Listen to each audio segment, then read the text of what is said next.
Bonjour Pascal, très heureux de te Bonjour. retrouver.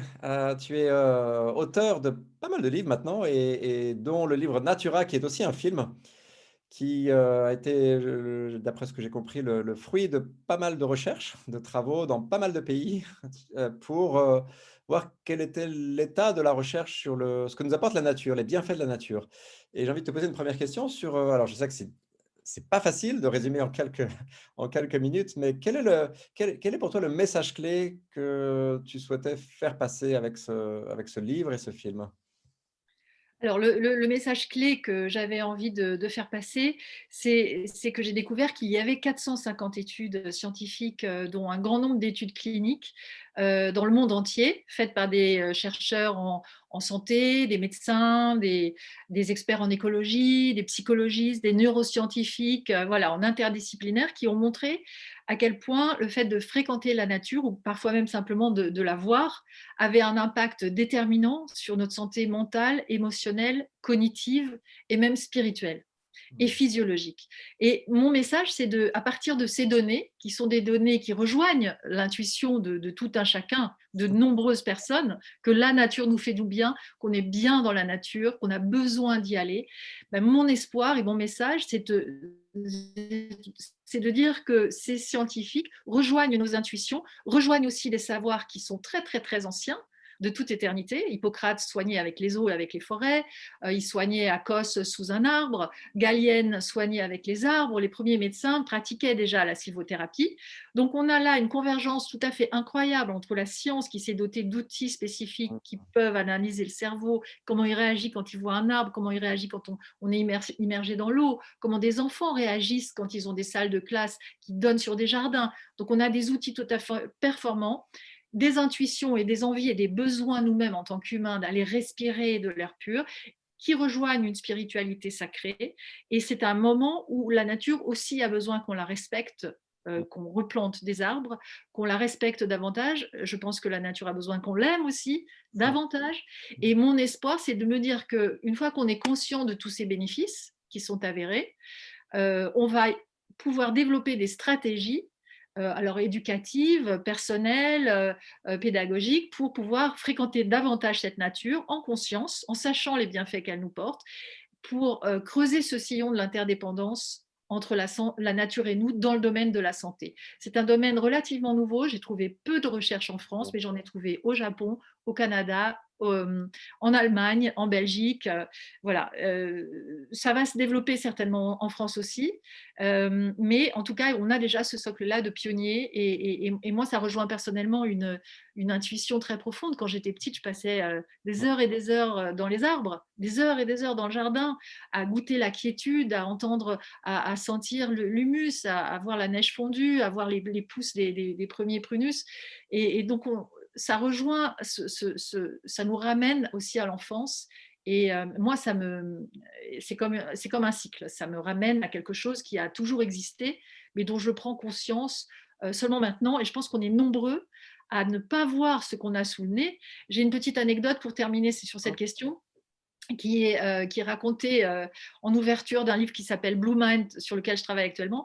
C'est deux poissons qui sont en train de nager dans l'eau et qui croisent un poisson plus âgé qui leur dit alors les gars, l'eau est bonne.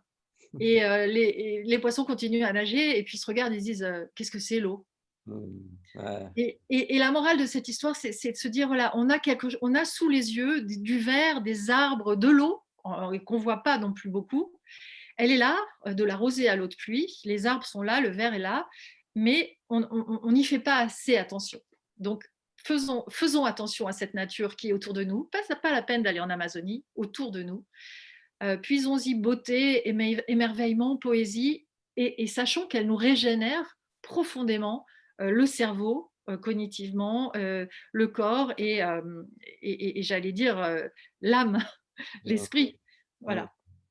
Merci. Est-ce que tu as eu des objections qui revenaient ou des questions, parfois un peu dérangeantes? Parce que moi, j'en suis personnellement convaincu, hein, de ce que tu viens d'expliquer, mais est-ce que je me dis: «C'est probablement pas le cas de tout le monde non plus?» ou est-ce que voilà, est-ce qu'il y a des Alors oui, j'ai présenté ce film dans de nombreuses salles, avec des publics différents, dans des régions différentes. Alors il y avait l'objection un petit peu qu'on m'a fait sur le plan scientifique, c'était: «Oui, mais Pascal, est-ce que c'est toujours des études cliniques? Est-ce que c'est du double aveugle, La qualité des randomisé?» études, en fait. Mmh. Ouais. Alors là-dessus, il y avait la réponse de dire que la nature n'est pas un médicament Mmh et mh. qu'on n'est pas obligé de tester avec un niveau d'exigence Mmh. de pharmacologie, de laboratoire, quelque chose qui n'est pas un médicament. Donc voilà, première réponse. Deuxième réponse, de dire que oui, il y a eu des études cliniques randomisées avec des groupes témoins qui ont été faites, que ce soit, je pense à l'étude de Stanford sur la dépression et la nature, où il y avait un groupe témoin, IRM, certains allaient marcher en ville, d'autres allaient marcher dans la nature, on allait chercher du côté du cerveau, on voyait que ça n'avait pas fonctionné de la même façon, on en déduisait que ce n'était pas le simple fait de marcher, mais Mmh. que c'était bien le fait de marcher de l'ovaire qui réduisait les pensées ruminatoires. Donc oui, il y a eu des études cliniques, elles ne sont pas encore nombreuses. Il y en a aussi dans le domaine de l'eau, on en reparlera plus tard, que je découvre aussi. Euh, mais certains chercheurs me rétorquent, je pense à la Catalogne, d'où je reviens, et ils me disent: mais Pascal, nous, on ne vend pas de médicaments, on incite tout simplement les personnes à faire l'expérience de la nature. Mmh. L'expérience de la nature, ça ne se monnaie pas, c'est quelque chose de sensoriel, donc éminemment subjectif, d'ailleurs mesuré parfois par des tests qui s'appellent le Subjective Wellbeing, qui sont des questionnaires d'auto-évaluation, auxquels ils attachent beaucoup d'importance parce que, d'après ce que les chercheurs disent, c'est que quand on évalue sa santé, on est parfois plus précis que ce que peut évaluer le médecin, parce qu'on sait nous-mêmes ce qui ne fonctionne pas, comment on se sent, etc., à condition d'être un peu, d'y prêter attention à ces signaux du corps, ce qui n'est pas toujours le cas. Et voilà, donc il y a des... Alors, la troisième objection qu'on me faisait, et ça j'y ai répondu, on me disait: mais madame, mais et l'eau? Ah, alors justement, tu vas nous parler un peu Natura... tu vas nous parler de Vous... tes projets parce que je crois que, tu Voilà. des et puis de voilà, quels sont tes projets actuellement? Et puis, de quoi tu aurais besoin comme soutien éventuellement pour ces projets? Ou alors je non, non, ça alors Je je sais pourquoi tu réagis comme J'entends ça. plus la connexion. Ah, tu entends plus la connexion, tu m'entends plus? La connexion est perdue, j'entends plus. Ah OK, OK. J'ai Ah compris. ça y est, c'est revenu, Bon, c'est revenu. on a eu un petit dialogue de sourds, de sourds muets plutôt. Ah, Oui, tu m'entends pas là, toujours pas? là, c'est revenu, c'est revenu. Bon, on va continuer comme ça parce que là, on est en direct, ça prouve qu'il y a pas de montage, il y a pas de trucage. Je te disais, voilà, est-ce que tu peux nous parler des projets justement que tu as en cours et puis de quoi tu aurais besoin comme soutien éventuellement? Il y a peut-être des gens qui te regarderont et qui te diront: «Tiens, j'ai envie d'aider Pascal parce que son travail résonne en moi». Euh, oui, alors mes projets, c'est l'eau justement. J'ai travaillé là depuis 1 an et demi. Après la forêt, j'ai travaillé sur les mers, les océans, les eaux douces et leur rapport à la santé. Donc j'ai repris mon petit sac à dos et l'équipe de tournage et on est reparti cette fois en Europe à cause du Covid depuis juin dernier jusqu'en octobre à la rencontre des personnes des chercheurs qui travaillent sur la santé bleue, Ouais. la Blue Health. Donc là, c'est l'expérience de l'eau en lien avec tout un tas d'histoires sur les spas, l'hydrothérapie, bien sûr, c'est très ancien là aussi, mais on a réactualisé ces données au regard d'enjeux comme la sclérose en plaques, comme la dépression, la natation utilisée contre la dépression, la plongée thérapeutique sur les syndromes de stress post-traumatique, par exemple. Il y a des choses passionnantes qui sont faites à Marseille. Mmh. Voilà. Et donc, on a croisé, et là, je suis en train d'écrire le livre qui va s'appeler La santé bleue, qui va paraître aux éditions Massot en juin et que je suis en train d'écrire.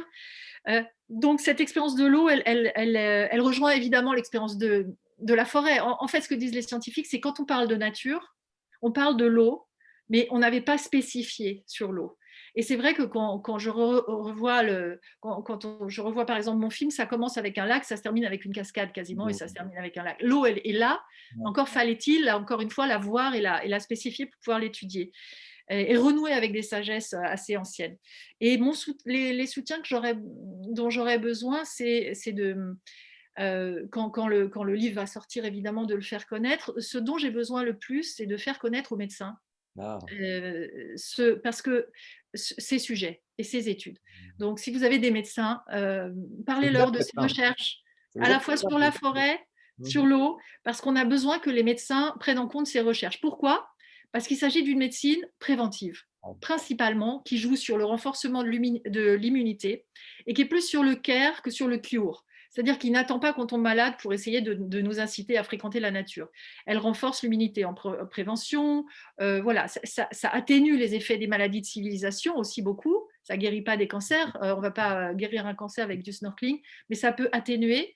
Et là, j'ai rencontré des chercheurs en Catalogne qui travaillent sur, par exemple, le snorkeling chez des personnes qui sont en rémission de cancer du sein et des testicules, par exemple. Et ils les incitent à aller nager et à faire une activité aquatique par jour pour renforcer leur immunité en période post-cancer. Donc, et c'est suivi par des médecins qui vont intégrer ensuite ces données dans leur consultation primaire, donc de prévention. Donc ça, c'est typiquement ce genre de choses que j'ai envie de voir en France. Donc, j'aimerais bien que les médecins, surtout dans le contexte actuel, prononcent le mot prévention, prononcent le mot nature, le mot arbre, le mot eau, parce que cette littérature scientifique, elle est là, ils peuvent la lire aussi, ou alors ils peuvent lire mes ouvrages qui résument un peu, Ouais, mais je ne pense pas qu'on puisse mépriser encore longtemps ouais. le rôle de la nature en lien avec notre santé. Merci beaucoup Pascal et si j'étais médecin, alors j'ai lu évidemment ton livre, mais j'aime beaucoup cette idée que les médecins ont aussi un rôle à jouer, dans cette, diffusion de ces idées importantes. Donc voilà, si vous êtes médecin, vous nous regardez, si vous connaissez un médecin, dans votre famille ou parmi vos proches, n'hésitez pas à lui passer cette vidéo. Merci beaucoup Pascal, merci pour tout ton travail Merci et Sébastien. puis, à bientôt. À bientôt.